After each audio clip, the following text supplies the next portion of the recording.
Hello everyone, अस्सलामु अलैकुम।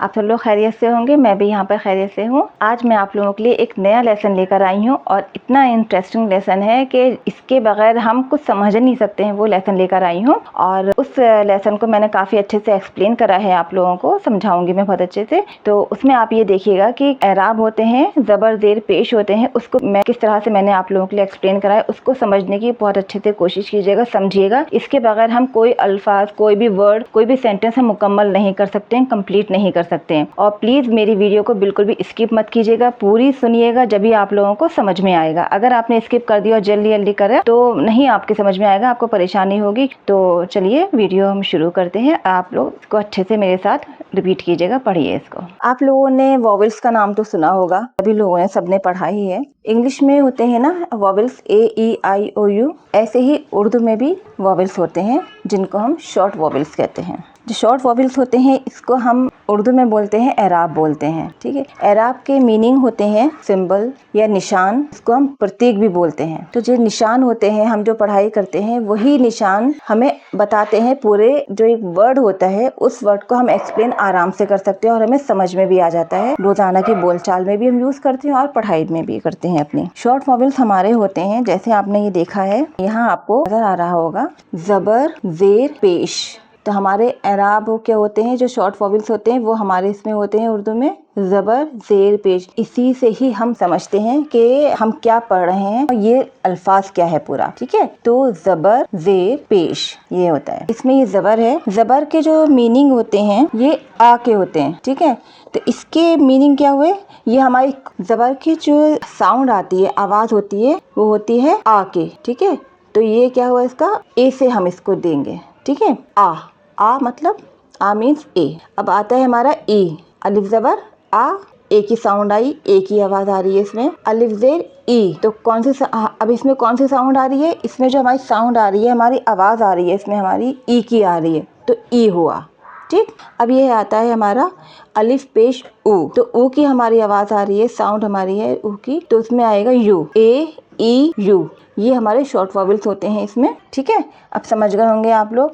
अब हम जब इसे पढ़ेंगे इसको, तो हमारा होगा अलिफ ज़बर आ, अलिफ ज़ेर ई, अलिफ पेश ऊ, आवाज़ ऊ की आ रही है। जैसे अब यहाँ पर है, अब यहाँ देखिए इसको, बा ज़बर बा की आवाज़ आई, तो बा हुआ ना। जिस तरह से हम लोग पढ़ते हैं ना, इंग्लिश में वॉवेल्स पढ़ते हैं तो हम बैट पढ़ते हैं ना, तो आ की आवाज़ आती है, B-A-T बैट, ठीक है। बेड, B-E-D, ई की आवाज़ आई है उसमें, बेड, ठीक है। इस तरह से तो आया बा ज़बर बा, ठीक है, बा ज़ेर बी हो गया, बा पेश बू। ऐसे हम इसको पढ़ेंगे, पा ज़बर पा ज़ेर पी, पा पेश बू। समझ में आ गया, इसी को ही कहते हैं। लेकिन अब हमने आपको ये बता दिया है कि ज़बर ज़ेर पेश एराब है, शॉर्ट वॉवेल्स। इसमें एक हमारी जो हम पढ़ते हैं जब हमारा, तो हमारे एक तलफ़ुज़ बहुत ज़रूरी है कि हमारा तलफ़ुज़ बहुत क्लियर होना चाहिए। तलफ़ुज़ मीन्स, इंग्लिश में तलफ़ुज़ को कहते हैं प्रोनाउंसिएशन। जब तक हमारा प्रोनाउंस साफ़ नहीं होगा, क्लियर नहीं होगा, तो ज़बान साफ़ नहीं होगी। प्रोनाउंसिएशन बहुत ज़रूरी, तलफ़ुज़ जिसे कहते हैं वो बहुत ज़रूरी है। इसमें तलफ़ुज़ हमारा बिल्कुल क्लीन होना चाहिए, बिल्कुल क्लियर होना चाहिए। हमारा तलफ़ुज़ हमारा क्लियर होना चाहिए कि हमारा लफ्ज़, हमारा जो वो भी हम वर्ड बोलते हैं, जो भी अल्फाज बोल रहे हैं, लफ्ज़ बोल रहे हैं, वो साफ़ निकले। जैसे आपने कभी देखा होगा, आपके सामने भी ये बात आई होगी कि कोई भी बोलते हैं उनकी ज़बान साफ़ नहीं होती है, तो वो सीन और शीन में फ़र्क करते हैं। जैसे एक नाम होता है, जैसे कोई भी नाम ले लीजिए आप, शीन से, शाइस्ता नाम है, तो शाइस्ता को वो जिसकी ज़बान साफ़ नहीं होगी, जिसका तलफ़ुज़ प्रोनाउंसिएशन साफ़ नहीं होगा, क्लियर नहीं होगा, तो वो शाइस्ता को साइस्ता बोलेगा। तो वो आवाज़ उनकी जो वर्ड है, जो तलफ़ुज़ है, वो साफ़ नहीं है। प्रोनाउंसिएशन इंग्लिश में भी आपने गौर किया होगा कि बहुत अच्छे से उसमें हम अदायगी बहुत अच्छी होती है उसमें। इंग्लिश में भी बहुत से इंग्लिश में वीक होते हैं, नहीं बोल पाते हैं, तो वो बस एक चीज़ से वो डरते हैं कि हम साफ़ नहीं बोल पाएंगे, हमसे ये वर्ड हमसे नहीं बोला जाएगा। लेकिन वो वर्ड बस प्रोनाउंसिएशन की ही कमी होती है उनके तलफ़ुज़ की, वो सही से अदायगी नहीं कर पाते हैं। तो ये आवाज़ जो तलफ़ुज़ होता है, ये बहुत ज़रूरी है। यहीं से हमें पता चल जाता है। अब आपने इसमें इतने सारे हुरूफ पढ़े हैं, सारे हर्फ पढ़े हैं, तो आपको इसमें खुद भी एहसास हुआ होगा कि हम अपनी ज़ुबान से जो भी अल्फाज बोल रहे हैं क्लियर निकल रहे होंगे आपको, जैसे आपको मैं पढ़ा रही हूँ, पढ़ रहे होंगे, प्रैक्टिस कर रहे होंगे। अब आपको मैं यहाँ पे पढ़ाती हूँ। अभी तक हमने पा तक पढ़ लिया। अब देखिए ता पढ़िए और मैं आपको बताती हूँ। और ज़बान की सफाई भी देखिएगा इसमें कि बिल्कुल सफाई सी आ रही है, अदायगी बहुत अच्छी हो रही है इसमें, ठीक है। अब आता है हमारा ता ज़बर ता ज़ेर ती, ता पेश तू, ता ज़बर ता ज़ेर टी, ता पेश टू, सा ज़बर सा ज़ेर सी, सा पेश सू, जीम ज़बर जा, जीम ज़ेर जी, जीम पेश जू, चा ज़बर चा ज़ेर ची, चा पेश चू, हा ज़बर हा ज़ेर ही, हा पेश हो, खा ज़बर खा ज़ेर ही, खा पेश हु, दाल ज़बर दाल ज़ेर दी, दाल पेश डू, दाल ज़बर दाल ज़ेर डी, दाल पेश डू, जा ज़बर जा ज़ेर ज़ी, जा पेश जू, रा ज़बर रा ज़ेर री, रा पेश रू, रा ज़बर रा ज़ेर री, रा पेश रू, जा ज़बर जा ज़ेर ज़ी, जा पेश जू।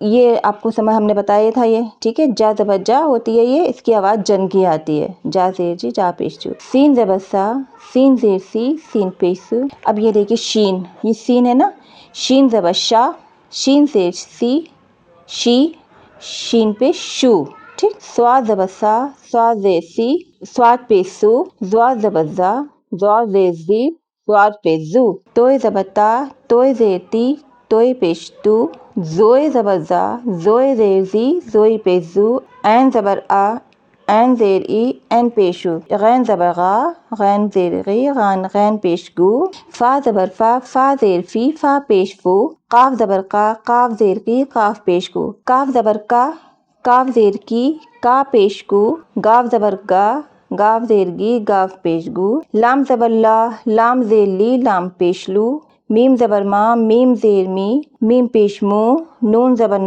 नून ज़ेर नी, नून पेश नू, वाव ज़बर वाव ज़ेर वी, वाव पेश वू, हा ज़बर हा ज़ेर ही, हा पेश हो, या ज़बर या ज़ेर ये, या पेश यू, या ज़बर या ज़ेर ये, या पेश यू, ठीक। और बताइए समझ में आया ना? काफ़ी अच्छे से मैंने एक्सप्लेन करा था, आप लोगों को समझ में आ गई होगी उम्मीद करती हूँ। इसको आप ना बार बार इसको रिपीट कीजिएगा, रिवाइज कीजिएगा, जब भी आपकी समझ में आएगा। और कमेंट्स में मुझे बताइएगा कि आपको कैसा लगा। इसकी आप प्रैक्टिस ज़रूर कीजिएगा, जब तक प्रैक्टिस नहीं करेंगे आपकी ये पूरी समझ में नहीं आएगी। ज़बर ज़ेर पेश, इसको ज़रूर ही समझिएगा और याद कीजिएगा इसको, ठीक है। मेरी वीडियो को लाइक एंड शेयर कीजिएगा और सब्सक्राइब कीजिएगा, ठीक है। फिर इंशाल्लाह अगली वीडियो में फिर मैं लेकर आऊँगी, कोई एक नए लेसन के साथ आऊँगी। जब तक के लिए अल्लाह हाफिज़।